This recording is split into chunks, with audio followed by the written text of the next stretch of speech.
The Stack, a podcast for IT and MSP professionals, with your host, David Papp.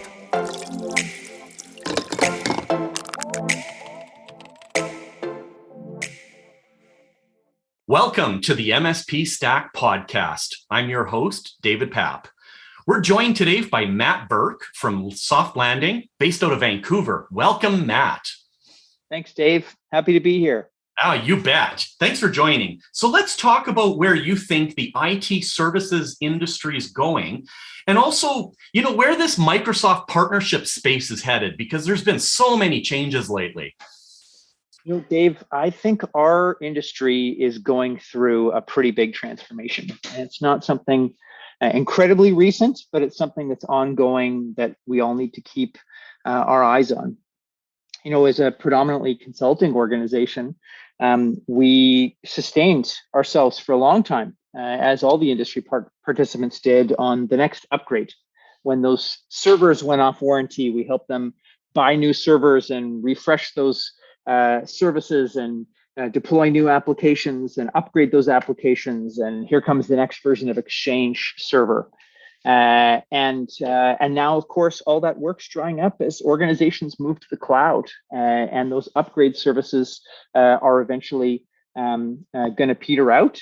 And then the migration to the cloud services are also going to peter out.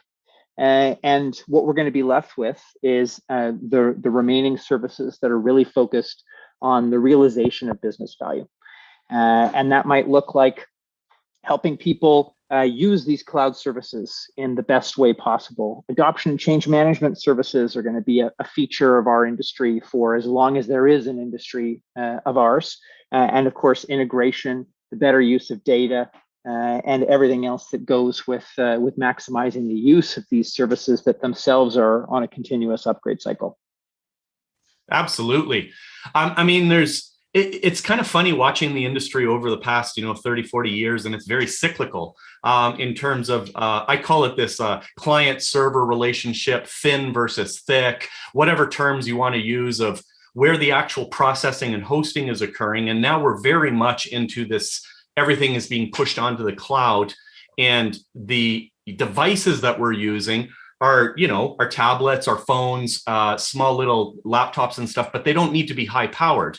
So a lot of MSPs traditionally had like a 3-year cycle plan where you would go and refresh all the desktops, laptops, and move through that. But that doesn't even matter anymore. If you don't even have the software, you can still log in using a web-based version of the applications, and it's all there. Like the files, your emails, your calendar, your task list. And to me, it's really sexy. It's awesome. Like, it's really enabled people, especially when this giant technology button got reset with COVID 2 years ago, where all of a sudden people panicked, and those who weren't on the cloud realized, oh my gosh, we need to be up there. We need to facilitate these remote workers work from anywhere, work from any device, but do it in a secured manner, yet have the information that they require.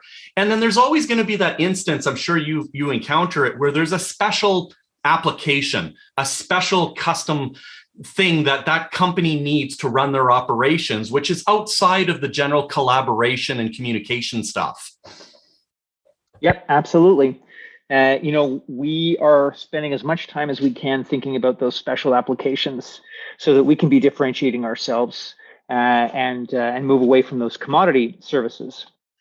And of course, as you were just alluding to, Dave, the number of commodity elements of an MSP's service delivery is increasing as things move increasingly to the cloud, and as the type of device and the location of device becomes less important.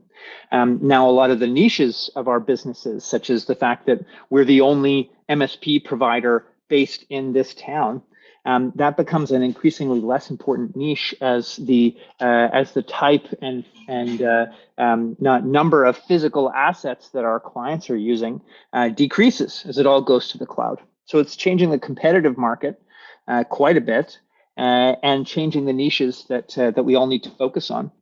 Absolutely. Here at Softlanding, we're increasingly thinking about what are those industry-specific applications, those industry-specific services that can help us differentiate ourselves stay sticky with these clients, and help us with this ever-evolving competitive landscape. Oh, I completely agree. And then a natural byproduct of this that you and I could talk for hours on is the whole cybersecurity aspect of this, of the privacy of this information, securing it, keeping it, what's your backup plan, and then even complying with insurance policies of getting insurance now, even as not just an MSP, as a regular business.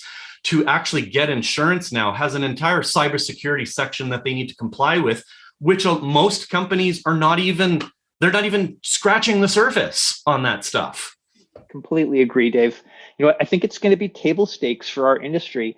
Either we need to operate our own SOC, or we need to be outsourcing or partnering with a SOC. Otherwise, we're going to be underserving our clients. And this expectation that this high-end security service is only applicable for very high-end MSPs or very high-end customer needs, that's just not the case in our industry anymore. And in this game of measure and countermeasure, there's this rising table stakes about security and the ability to execute on the needs of our clients in this space, no matter how small they are, no matter what geography they're in. Absolutely. So let's talk a little bit more about this Microsoft thing that's happening right now. Do you feel, and it's kind of an interesting question, do you feel an MSP can exist without having any involvement with Microsoft, or have they dominated the market to that point that it's a necessary requirement for any business? It's interesting, Dave. I'd say if you tried really hard, you could probably be an MSP focused on a thin slice startup set that has all of their infrastructure in Amazon and do all of their collaboration in Google and it's all Chromebooks and Android phones. But I think you might have trouble finding a lot of clients to be able to run a business that way. I completely agree. I think it's just something that's got to be part of your tool set now. And Microsoft, right at this time of year, is actually changing this entire thing as well. The entire licensing infrastructure that's being put in place, and it's interesting when it comes to the small MSPs versus the large ones. I'm seeing a trend of the small ones are almost not going to be able to survive in this new world. Like we're seeing this necessary scaling that's coming into play. I don't know. There's so many aspects to this. It's mind blowing. And even the security side, right? Just trying to keep up on the security by yourself is impossible. Yeah. I think there probably is going to be a size of MSP below which it's tough to keep up with the change. And even if all you were doing was Microsoft technology, and you had clients running most of their infrastructure in Microsoft 365 and Azure, you still have to have quite a bit of your update cycle focused on making sure that you're staying abreast of just the security changes, to say nothing of the functionality changes that are constantly evolving for Microsoft 365 and Azure. And if you don't have enough continuous improvement focus, then I think there's some danger that another MSP is going to come along and be able to say to your client, you could be getting 30% more value out of the same platform with your same licensing. Let me show you how. You're listening to The Stack. Special thanks to Pax8 for their support of The Stack. Pax8 empowers the modern MSP to buy, sell, and manage cloud products with automated provisioning, simplified billing, and free PSA integrations to more than 50 verified and vetted cloud service providers. Pax8 is ready to help you simplify your cloud business. What's in your stack?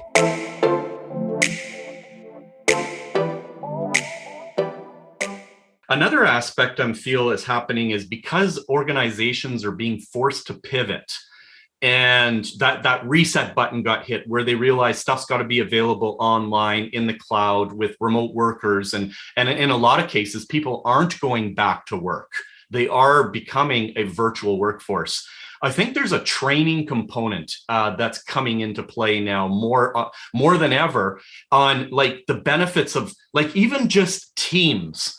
Microsoft Teams is mind-blowing on the capabilities of what it can do for collaboration within an organization. This is beyond just Word and Excel and PowerPoint. Like we're getting into some crazy stuff that you can do online for collaboration. And even like your phone systems moving over to Teams are huge things for a lot of organizations to be able to communicate with their staff, have those meetings, whether they're, audio or visual as well, or presentations. And in your case, I'm sure you've probably even noticed it with doing like the town halls, like keeping everybody together and on the same page and feeling as a team.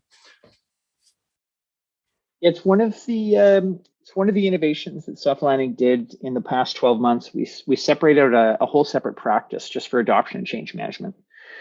Previously, we'd been doing a bunch of work in that space, but we've been running it out of our business analysis team. And I'd say we've probably gone from 40 to 60% of the work that we do has some formalized adoption change management component.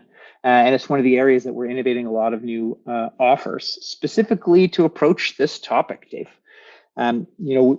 As the elements of technology change become less that we delivered a project and more that the technology itself changed, then we, the IT community, both the MSPs and the in-house IT communities, need to fundamentally change how we think about change management. That change management isn't something that happens as part of a project. It's something that we enable an organization and teams of end users to do on their own. So we are starting to help set up champions networks across our clients where they can discover the fancy new features in Teams and figure out on their own how to use those features to benefit their team without breaking any security or regulatory rules that are going to get them into some hot water. And we're doing the same thing with things like Power BI and Power Apps, where people are more enabled than ever to be able to go and solve their own business problems with technology. And we, the IT community, have to make sure that they don't shoot themselves in the foot, and that we don't end up with a repeat of access databases and access-based application development from 20 years ago that have happened a myriad of time with other technologies over the years. Oh, I agree completely. I think there's a shift, and in fact, a shift that you actually have to push with your clients, where you can no longer have them tell you what they want. You need to inform them what is now possible with all these changes and innovations, and tell them how they need to adopt that as a business and how they're going to do that and be that facilitator or that VCIO role that everybody keeps talking about these days. It's actually a responsibility that we need to take on seriously and communicate effectively to our clients. Couldn't agree more, Dave. We need to de-silo some spaces where technology was our job and running the business was the business unit's job. Now we need business users who understand what's possible with technology, and we need technology groups who really understand, not just at a general level, what the business they're serving does, but at a more individual level. What are the key value chains? What are the key processes? What are the key reports that can be improved and automated to help the whole organization run more functionally? Absolutely. So we like to wrap up the podcast. I'm putting you on the spot here, but it's if somebody joined into the podcast and completely ignored everything that was being said or didn't understand the topics that we were at hand, and they had to have a single takeaway, one power tip, one thing that you wanted them to remember from this, or that would help them out, what would that power tip be? And I know I'm putting you on the spot here on just one tip. What I really worried about is as technology becomes more commodified, with all of this move to the cloud, that our space, the MSP space, is in danger of becoming overly commodified. And if that happens to a significantly great extent, then we're all in trouble. And the only path out of being commodified, in my opinion, is continuously struggling for more business relevance. And whatever your business model is as an MSP, you need to think about what if my current niche isn't my niche anymore? What's the next niche that's going to help me be super relevant and help me from a competitive point of view, from a customer retention point of view, from a staff retention point of view, and certainly from a growth and relevance point of view. What am I going to do? Is it a better industry focus? Is it a technology diversification? Is it my size? Is it cost? Whatever it is, the old differentiation isn't what's going to necessarily carry you forward. Absolutely. Solid advice. Thank you very much, Matt, for joining and providing us with your thoughts on this. We're definitely living interesting times. Hear, hear. Great chatting with you today, Dave. We hope you enjoyed this episode of the MSP Stack Podcast. Remember, if you liked it, hit thumbs up. If you didn't like it, hit thumbs down twice. If you'd like to be on the show, head on over to the MSPstack.com and click on the Be a Guest button. The Stack is made possible through the generous support of MSP Corp. What's in your stack?